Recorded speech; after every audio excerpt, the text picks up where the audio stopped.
Good afternoon class, my name is Ramandeep Kaur. ये lecture है आपका बिजनेस ऑर्गेनाइजेशन एंड मैनेजमेंट का। आज हम अपने इस नेक्स्ट लेक्चर में हमारा जो नेक्स्ट टॉपिक है आपका स्टेप्स इन डिसीजन मेकिंग और प्रोसेस ऑफ डिसीजन मेकिंग उसको पढ़ेंगे। ठीक है, तो हमारे पास मेनली ये स्टेप है, देख लीजिए। Definition of the problem, collection of data, formulation of a model, evaluation, framing a decision and follow up action. तो first one is definition of the problem.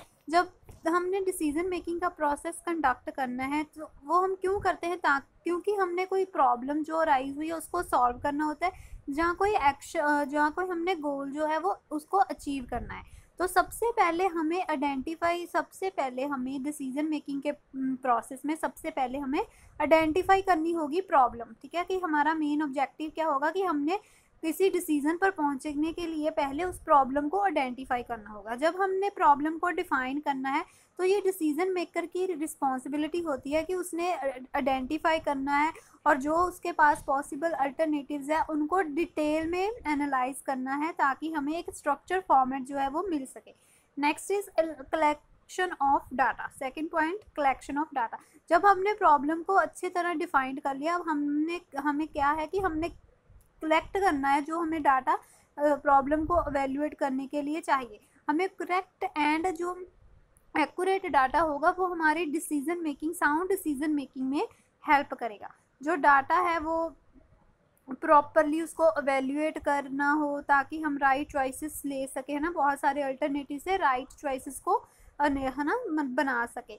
तो डाटा हम इंटरनल सोर्सेस और external sources से भी ले सकते हैं, जैसे कि जर्नल्स, रिपोर्ट, ट्रेंड एक्सेट्रा, है ना, सेल्स ट्रेंड्स। ठीक है, तो इन सारी चीज़ों से हम डाटा इकट्ठा कर सकते हैं। तो कई बार तो ये डाटा जो है वो रेलिवेंट हो, रिलायबल हो और अप टू डेट हो। कई बार होता है कि हमारे पास रेलिवेंट डाटा अवेलेबल नहीं हो सकता, तो उन केसेस में हमें प्राइमरी डाटा जो है वो कलेक्ट कर सकते हैं प्रॉपर एनालिसिस करके प्रॉब्लम को। Third point is formulation of a model. Model जो है वो हमें वेरियस जो अवेलेबल हमारे पास अल्टरनेटिव्स है उनको एवेल्युएट करने में हमें हेल्प करती है। इन सारे जो हमारे पास अवेलेबल डाटा है और पॉसिबल सिनेरियो, उससे हम बहुत सारे अल्टरनेटिव्स जो है प्रिपेयर कर सकते हैं ताकि हम अपनी रियल लाइफ का फील ले सके लाइफ का, और हम एक बेस्ट चॉइस पर पहुंच सके। तो डिसीजन मेकर ने इस्टेब्लिश करना है रिलेशनशिप, बहुत सारे जितने अवेलेबल हमारे पास डिफरेंट अल्टरनेटिव अवेलेबल हैं उनके बीच में रिलेशनशिप क्रिएट करना है ताकि हमने डिफरेंट आउटपुट को विजुलाइज कर सके। Right, next is evaluation. इस स्टेप, जब हमने प्रीवियस स्टेप में बहुत सारे मॉडल्स फॉर्मुलेट कर लिए, ठीक है, और एवेल्युएट कर लिया उनको हाइपोथेटिकल वेरिएबल के बेसिस पे, तो नेक्स्ट स्टेप होता है कि हम जो हमारा डिसीजन है उसको एनालाइज करें, हर एक मॉडल को एनालाइज करें रियलिस्टिक कंपोनेंट्स के ऊपर। तो मॉडल जो होते हैं उसको सारे की उसके एडवांटेजेस डिसएडवांटेजेस हमें एवेल्युएट करने होते हैं कि अगर हम ये डिसीजन लेते हैं, ये वाला मॉडल यूज़ करते हो तो हमारे पास क्या रिजल्ट होंगे, अगर ये ए बी ऑप्शन चूज़ करते हो तो क्या रिजल्ट होंगे। ठीक है, next is framing a decision. जब हमने वैल्यूएशन कर ली, मॉडल्स की वैल्यूएशन कर ली और जो डाटा हमें मिला है और आई मिला है, तो उससे हम एक डिसीजन को फ्रेम करेंगे। तो जो क्वालिटी हो डिसीजन की वो उसकी रिलायबिलिटी, जो हमारा डाटा है उसकी रिलायबिलिटी पर डिपेंड करेगी और उसकी वैलिडिटी पर डिपेंड करेगी। तो फ्रेमिंग अ डिसीजन में not be possible in the absence of authentic data and flexible decision model. तो हम डिसीजन मेकिंग, अगर हमारे पास एब्सेंस है ना, एथिकेट डाटा नहीं, ऑथेंटिक डाटा नहीं है हमारे पास और फ्लेक्सिबल डिसीजन मॉडल नहीं है, तो हम डिसीजन नहीं फ्रेम कर सकते। Last step is follow up action.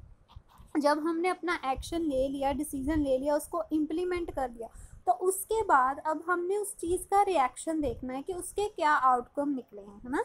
तो अगर उस डिसीजन के नेगेटिव आउटकम निकले हैं तो हमने देखना है कि कहाँ पर हमारे प्रोसेस में क्या कमी आई, कहाँ पर, है ना, हमें ड्रॉबैक्स इसके कहाँ निकल रहे हैं, कहाँ इसका नेगेटिव इफेक्ट पड़ रहा है, तो हम फिर से उसको रीचेक करेंगे हमारे डिसीजन को। बट अगर इसके पॉजिटिव आउटकम निकलते हैं तो वो तो फिर हमें पता ही है कि हमारा डिसीजन जो है वो सक्सेसफुली इम्प्लीमेंट हो गया, सारे चीज़ें है ना, सारी चीज़ें को आस्पेक्ट जो है वो पॉजिटिवली रिजल्ट दे रहे हैं। तो अगर नेगेटिव रिजल्ट आ रहे हैं तो हमें उसकी करेक्शन करने के लिए फिर से हमारा जो डिसीजन प्रोसेस है उसको रिव्यू करना पड़ेगा, ठीक है। तो होप क्लास आपको ये लेक्चर समझ आया होगा। अगर आपको फिर भी कोई प्रॉब्लम है तो आप मुझसे कांटेक्ट कर सकते हो। Thank you class.